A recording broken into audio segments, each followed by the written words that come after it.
Bismillahirrahmanirrahim. Assalamualaikum warahmatullahi wabarakatuh.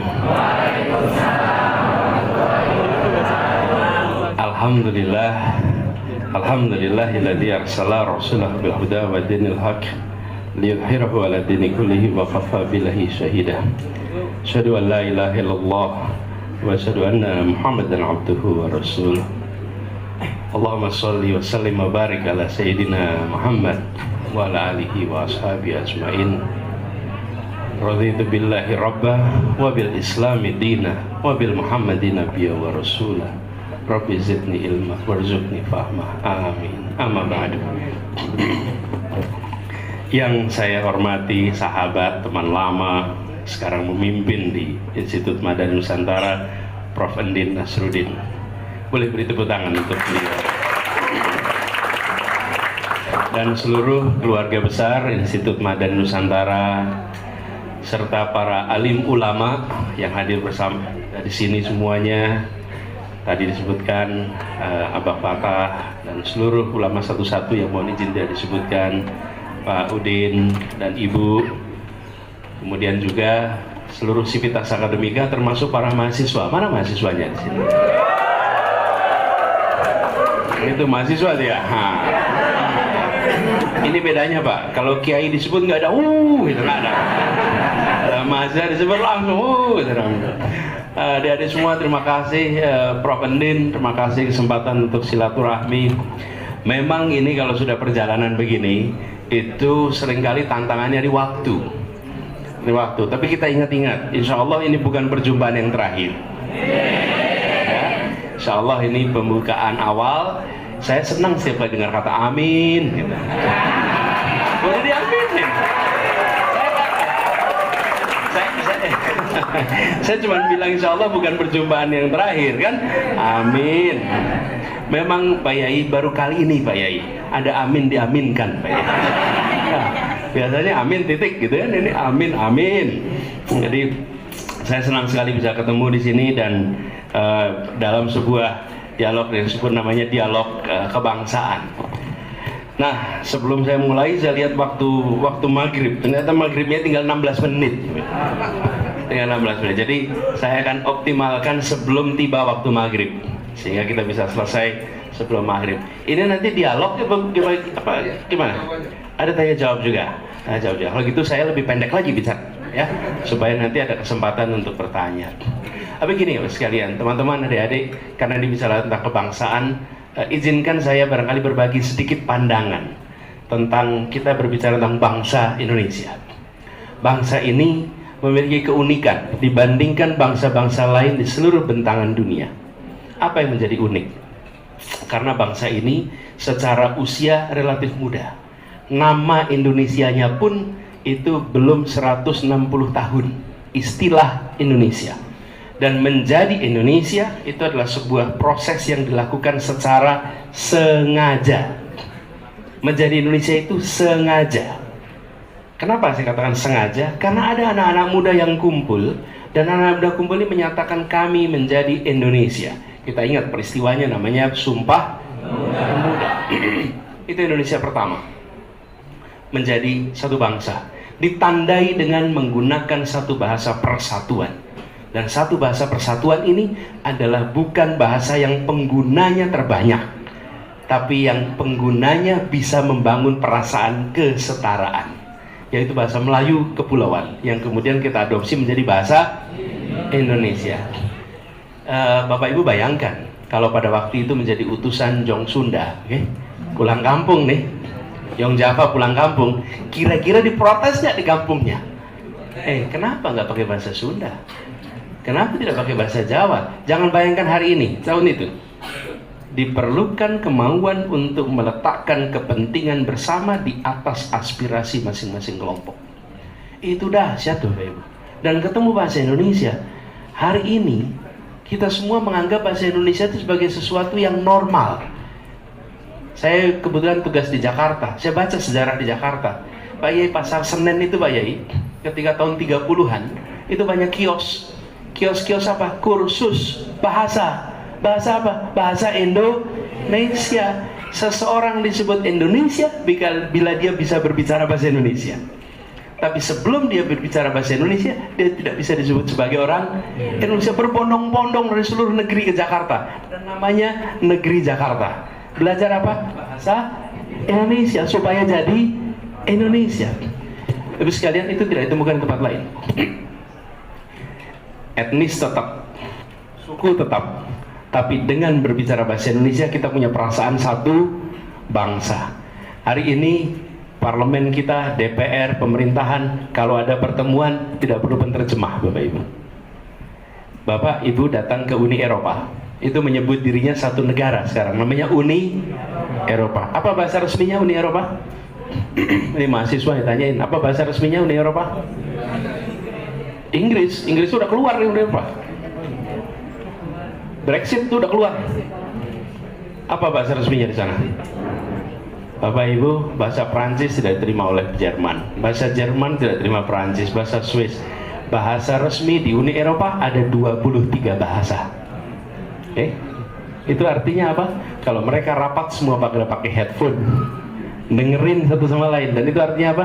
Mereka tidak akan pernah punya angkatan bersenjata yang kuat, karena tidak bisa komandan dan anak buah pakai penerjemah, Pak. Nggak bisa.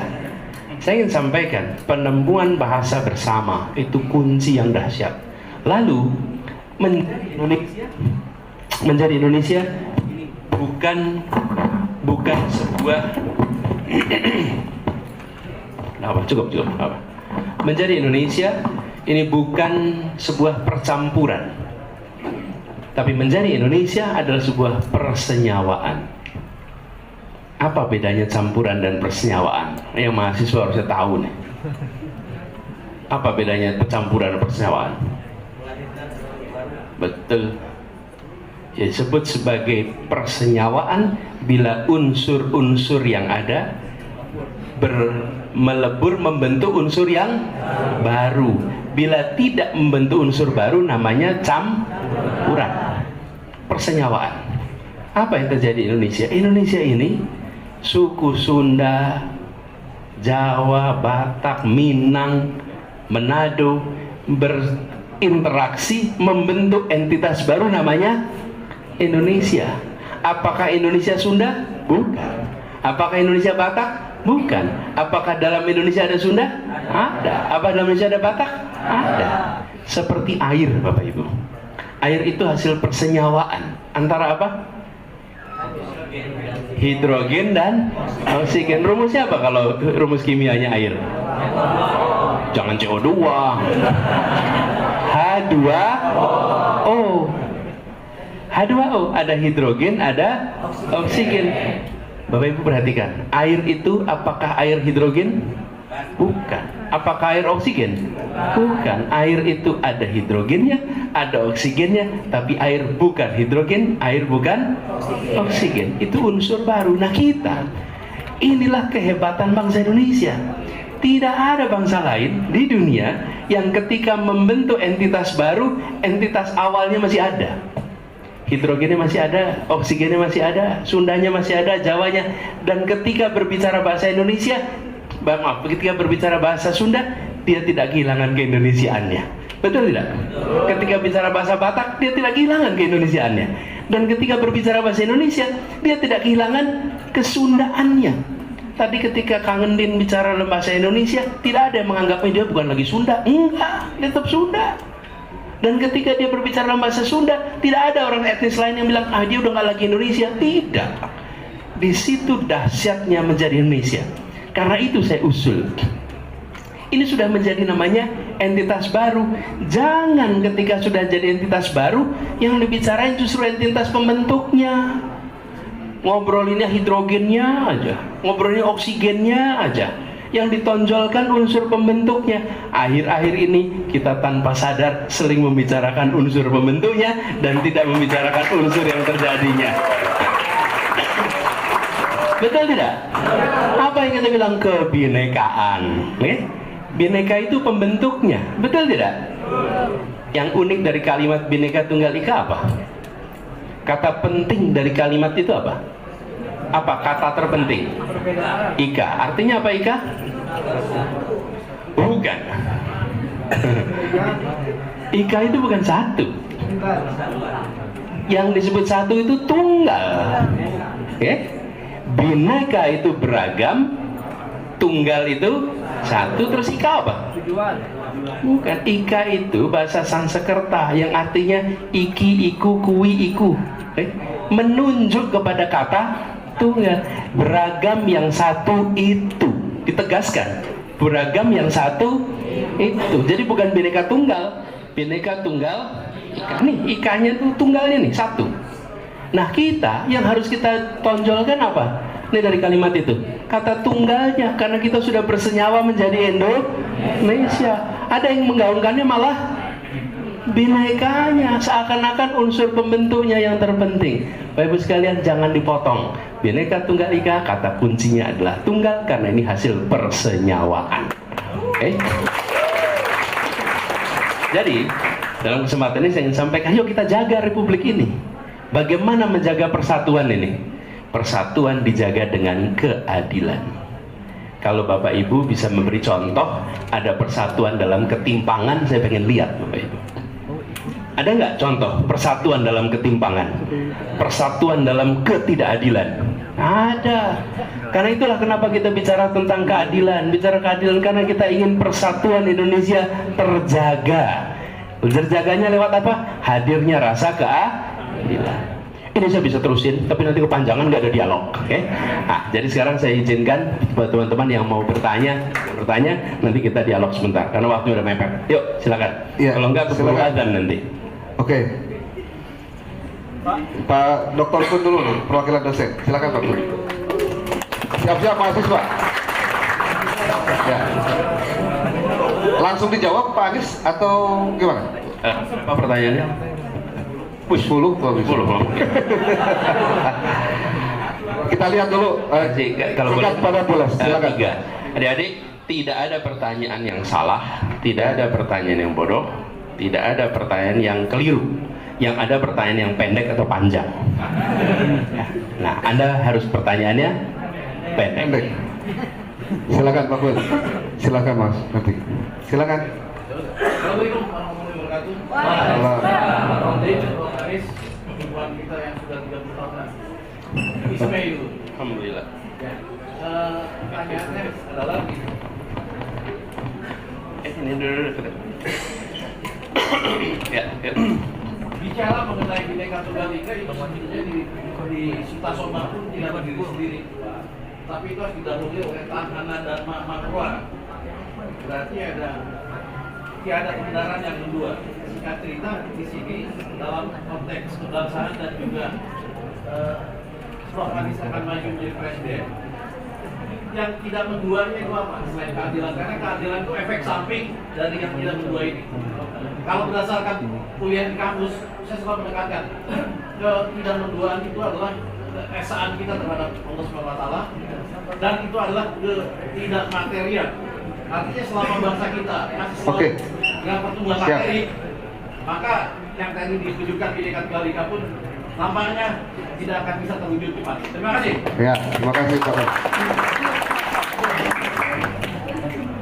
Dilangsungkan pertanyaan kedua, Pak Anies? Ya, langsung. Oke, silakan. Yang cewek tuh, ya, yuk. Ke depan. Ke depan,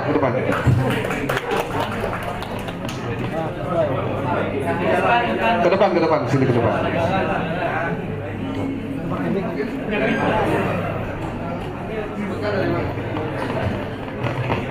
Assalamualaikum warahmatullahi wabarakatuh. Selamat sore Pak Anies, yang tadi sore di Jogja, sekarang udah di Sukabumi lagi ya Pak. Ya, saya dari Amik Citra Buana Indonesia. Namanya siapa? Ayu Andari. Ya, siapa tahu di masa depan bisa bekerja sama dengan Bapak ya Pak.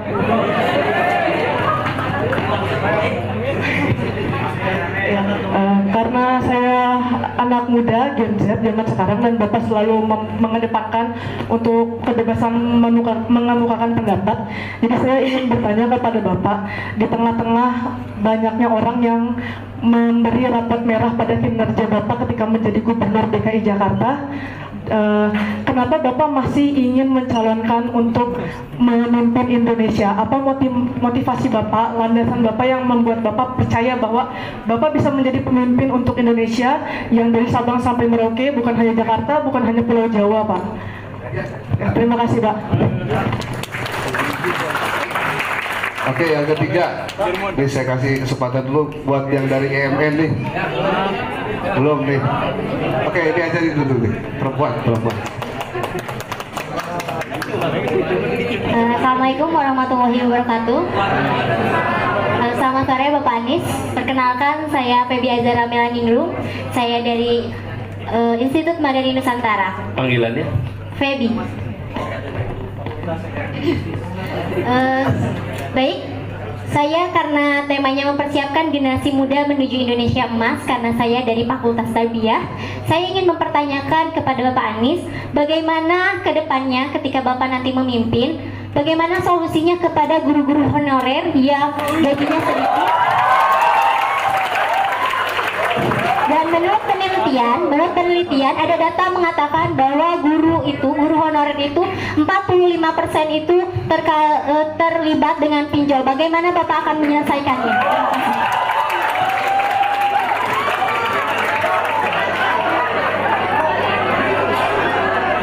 Oke, terima kasih. Sementara 3 dulu, nanti takut nggak kejawab malah. Ya. Oke, silakan. Pertanyaan pasti banyak, saya yakin. Pak Kun, tentang Tanhana Dharma Mangrua. Ya. Silakan. Ini seru, Pak. Jadi banyak sekali problematika yang ada di masyarakat kita.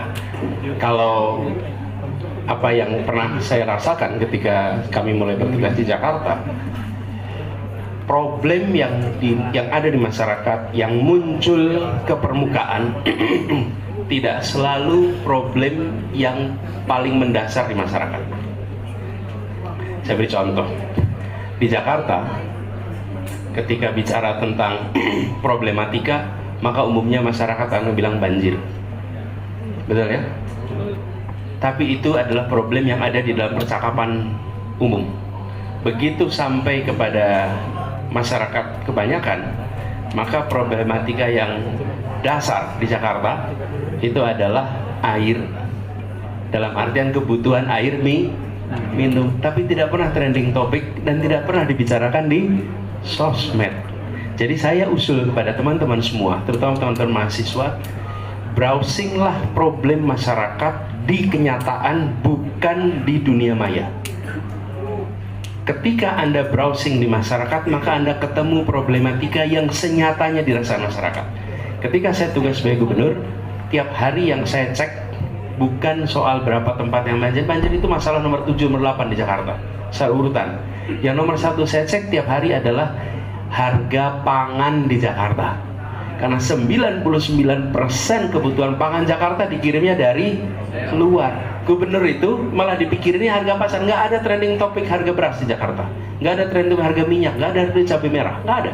Tapi bagi yang mengurusi negara, itu yang paling mendasar. Jadi saya usul pada adik-adik semua, penting untuk kita potret suasana itu. Gimana caranya? Ketemu dengan masyarakat.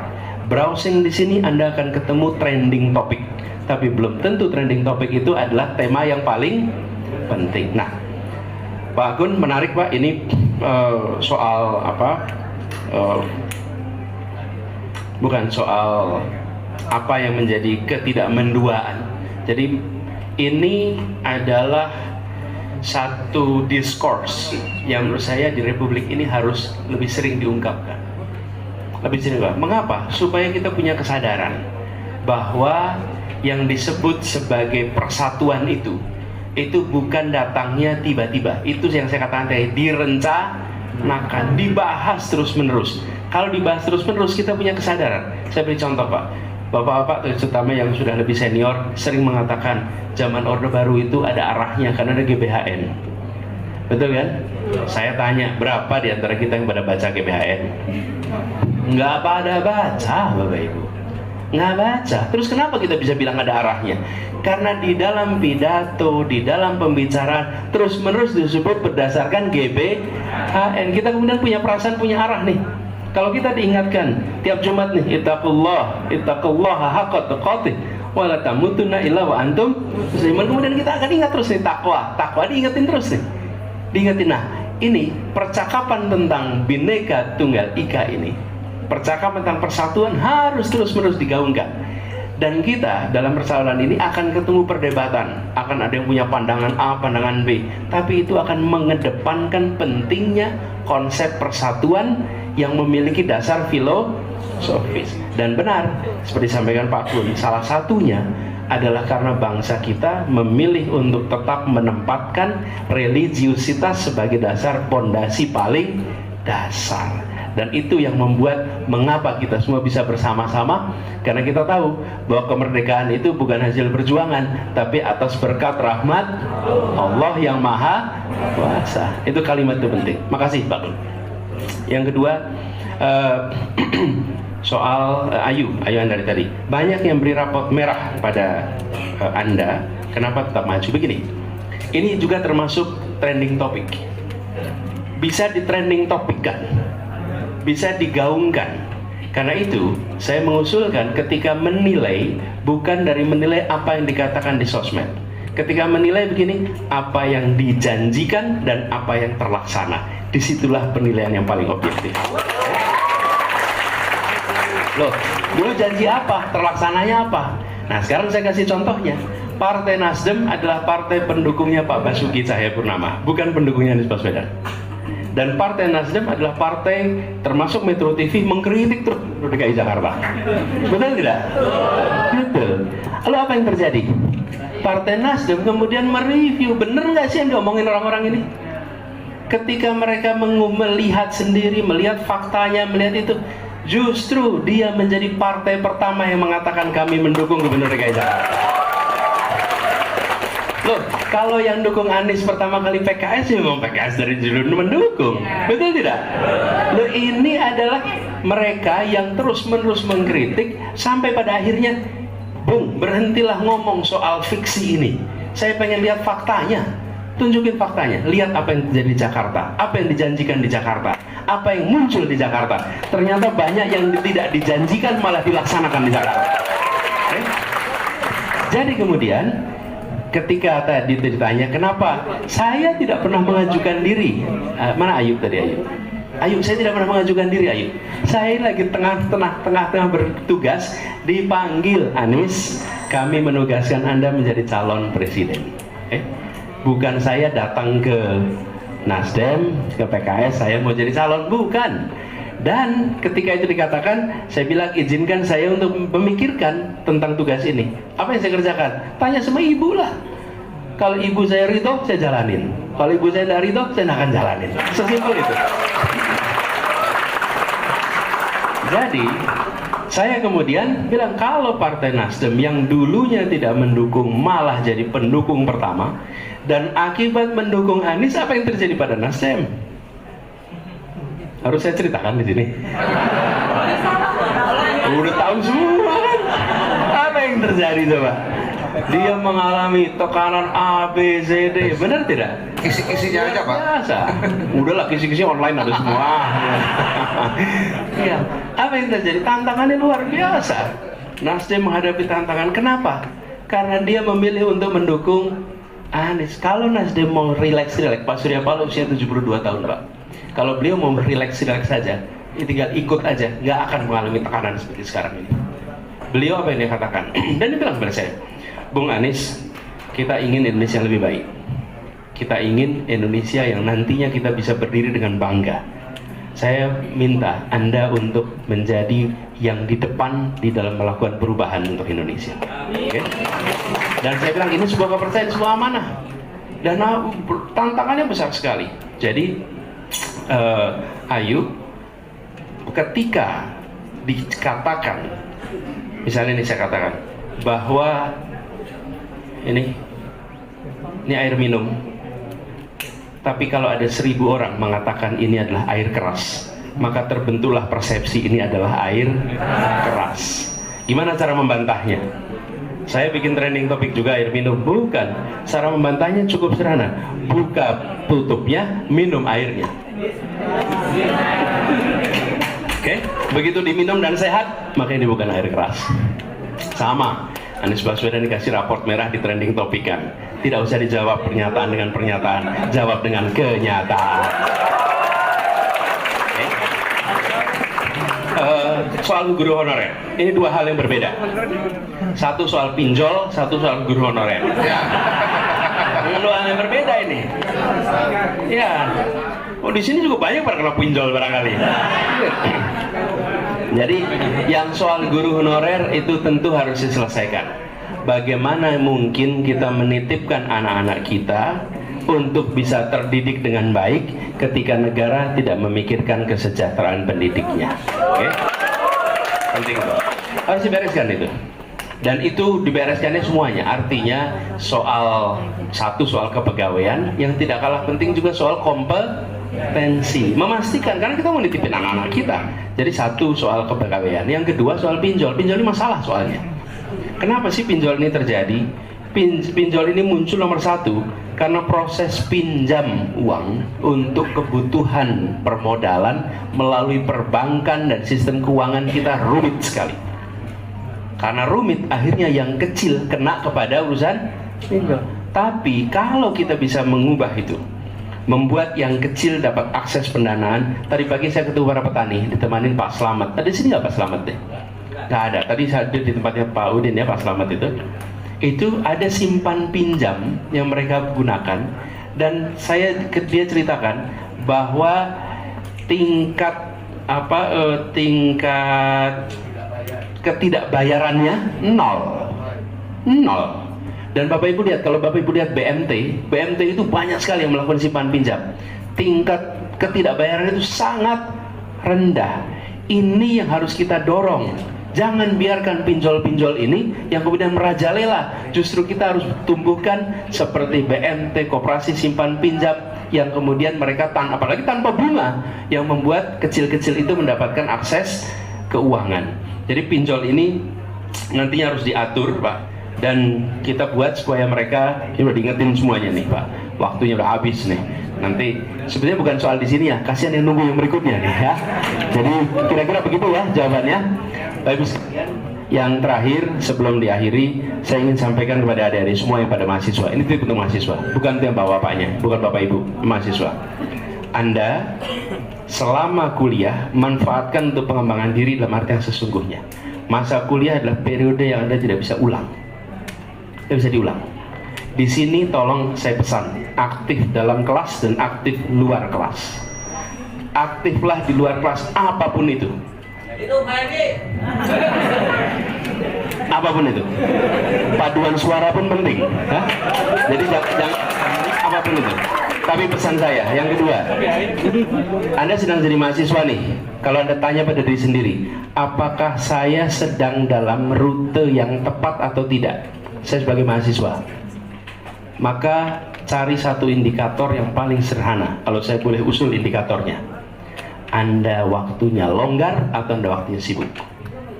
Nggak usah dijawab sekarang, Anda renungkan sendiri. Kalau waktu Anda longgar, Anda sedang masuk jurusan yang salah. Anda sedang menuju pada kegagalan. Anda sedang menuju kepada permasalahan. Tapi kalau Anda hari ini sibuk, padat waktunya, kesulitan mengelola waktu, kehabisan tenaga karena begitu banyak kegiatan, yakinlah Anda sedang menuju ke puncak keberhasilan. Simple, tidak usah dijawab di depan saya, jawab Anda masing-masing. Saya termasuk mahasiswa waktunya longgar atau mahasiswa yang waktunya sibuk? Oke? Begitu Anda masuk rombongan yang longgar, ketahuilah Anda sedang menuju kegagalan. Oke? Tapi begitu Anda sibuk, Anda insya Allah ke depan. Terima kasih. Assalamualaikum warahmatullahi wabarakatuh.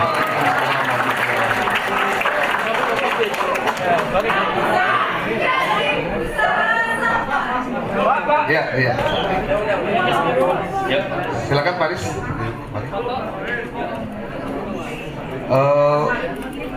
Untuk MC, ya, tutup. Bapak Ibu terima kasih. atas tanya jawab dan dialognya, dan saat ini akan ditutup. Ya, silakan.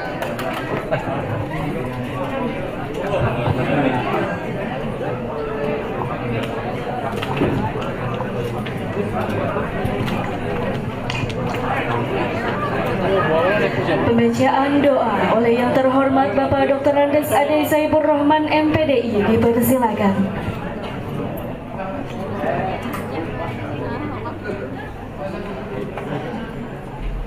اللهم صل على سيدنا وحبيبنا وشفينا كريمنا مولانا محمد وسلم رضي الله تبارك وتعالى على رسول الله اجمعين امين اللهم رب العالمين حمدا شاكرا حمدا لله كافي مجيدا يا ربنا لك الحمد ولك الشكر كما ينبغي لجلال وجهك الكريم ولعظيم سلطانك اللهم انا نسالك رضاك والجنه ونعوذ بك من سخطك والنار اللهم انك عفو كريم تحب العفو فاعف عنا ووالدينا وجميع المسلمين والمسلمات والمؤمنين والمؤمنات الاحياء منهم والاموات ربنا آتنا في الدنيا حسنة وفي الآخرة حسنة وقنا عذاب النار وادخلنا الجنة مع الأبرار يا عزيز يا غفار يا رب العالمين. الفاتحة.